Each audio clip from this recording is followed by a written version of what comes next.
Ndryshe nga ligji aktual që është hartuar në përputhje me pakon e tretë të energjisë dhe vendos vetëm rregullat bazë për organizimin dhe funksionimin e sektorit, ky projekt ligjëri, përveç që mbulon çështjet ekzistuese, ka në fokus kryesor të drejtat dhe mbrojtjen e konsumatorit, duke sqaruar më mirë çështje konkrete që janë shumë interes për qytetarët dhe bizneset.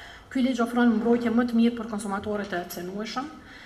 Ky ligj trajton më qartë konsumatorët e cënueshëm dhe parashikon masa konkrete për t'i mbrojtur ata, sidomos kur kanë vështirësi me pagesën e energjisë dhe shmangjen e shkyqjes.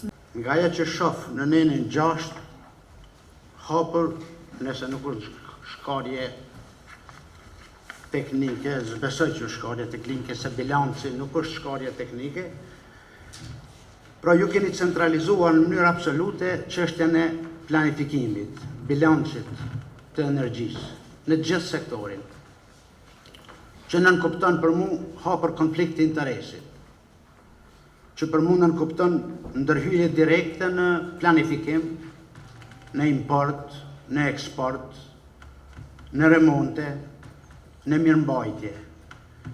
Dhe nëse një regulator i japet kaq përgjegjësi dhe vetë planifikon bilancin e energjisë, dhe vetë ja dikton kekut sa me prodhu, sa me importu e sa me eksportu, edhe mirëmbajtjen, unë konsideroj që është fort konflikt interesit, apo ndërhyrje direkte.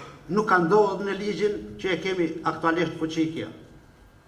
Pra këtë pikë e keni ndryshu për mu në mënyrë arbitrare në kuptimin ekonomik, jo njerëzor. E shoh të dëmshëm ligjin. Vetëm në këtë pikë pa e baru asnjë pjesë tjetër të ligjit e shoh tepër të dëmshëm, centralizues dhe jo demokratik.